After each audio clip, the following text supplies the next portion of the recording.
नमस्ते सबको। आप देख सकते हैं यूको बैंक की तरफ से एलबीओ का नोटिफिकेशन आया है और ये नोटिफिकेशन बहुत इम्पोर्टेंट है क्योंकि हमें 250 वैकेंसीज मिल रही है इसी नोटिफिकेशन में।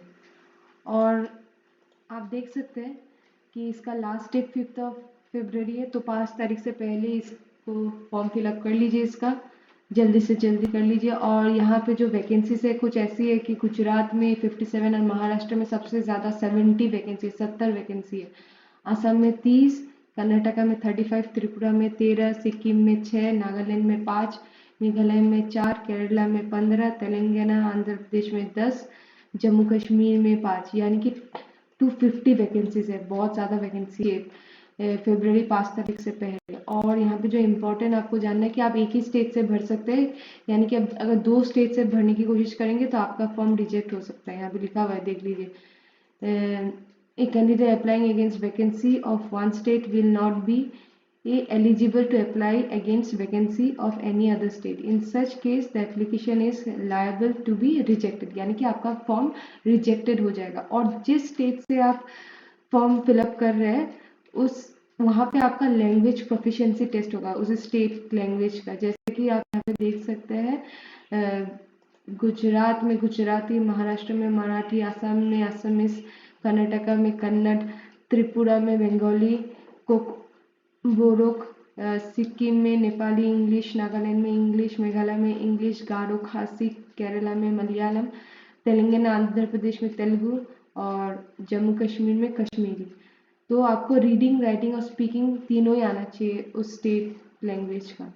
और यहाँ पे जो एज क्राइटेरिया है वो भी इम्पोर्टेंट है क्योंकि आपका मिनिमम एज 20 और मैक्सिमम 30 होना चाहिए। यानी कि अगर 20 से 30 एज के अंदर आप हैं तो आप इस फॉर्म को फिलअप कर सकते हैं। या फिर आपके पास अगर कोई कैटेगरी है जो यहाँ पे है तो आपका एज रिलैक्सेशन हो सकता है। जैसे कि अगर SC ST है तो एज रिलैक्सेशन हो जाएगा 5 साल के लिए।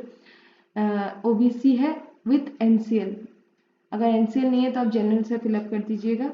अगर NCL है तो फिर आपको 3 साल का एज रिलैक्सेशन मिलेगा। PWD है तो 10 साल का, एक्स सर्विसमैन है तो 5 साल का, पर्सन अफेक्टेड बाय 1984 राइट्स है तो 5 साल का एज रिलैक्सेशन मिलेगा। आपके पास सारी सर्टिफिकेट्स होनी चाहिए अगर आप SC ST OBC EWS जो भी है।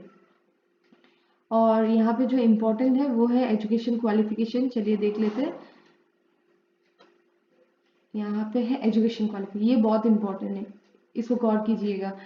आपके पास जो डिग्री सर्टिफिकेट है, परसेंटेज होना चाहिए आपके पास ग्रेजुएशन का जब आप फॉर्म फिलअप कर रहे हैं। यहाँ पे लिखा हुआ है proper document from board university having declared the result on और बिफोर 1 जनवरी 2025। यानी कि आपके पास 1 जनवरी 2025 से पहले आपके पास आपका मार्कशीट होना चाहिए, क्योंकि जब आप अब रजिस्ट्रेशन करेंगे तब आपको वो मार्क्स लिखना पड़ेगा वहाँ पे। तो ये बहुत इंपॉर्टेंट है। आपके पास अगर डिग्री है यानी कि ग्रेजुएशन है तब आप इसको फिलअप कीजिए।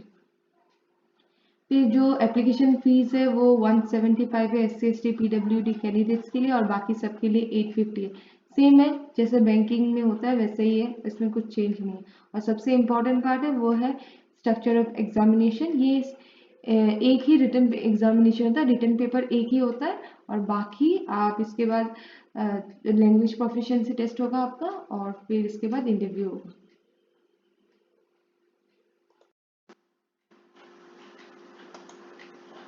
तो आप अभी एग्जामिनेशन स्ट्रक्चर देख सकते हैं, ये बहुत इंपॉर्टेंट है। यहाँ पे एक ही एग्जाम होगा, रिटन एग्जाम, और लैंग्वेज प्रोफिशिएंसी टेस्ट और इंटरव्यू होगा।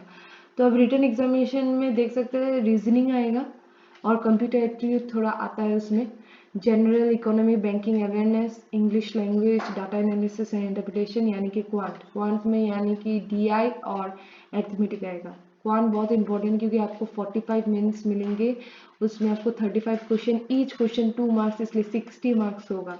तो क्वांट को अच्छे से करके जाइएगा।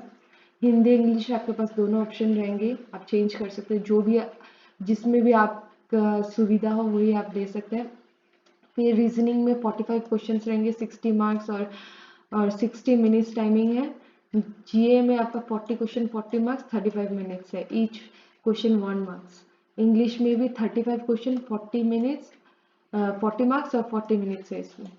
तो टोटल क्वेश्चंस होंगे 155, टोटल मार्क्स होंगे 200, क्योंकि इसमें DI यानी कि क्वांट में आपको 2 मार्क्स ईच क्वेश्चन मिलेंगे।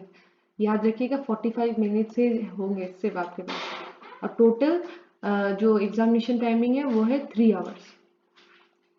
तो ये था आपको क्या क्या ज़रूरत है। यहाँ पे आपको ये भी पता होना चाहिए कि पेनल्टी क्वेश्चन क्या, पेनल्टी फॉर रॉन्ग आंसर क्या, मतलब कितने क्वेश्चन नेगेटिव मार्किंग है इसमें, तो कितने कटेंगे आपके 0.25 of marks assigned to that question will be deducted as penalty।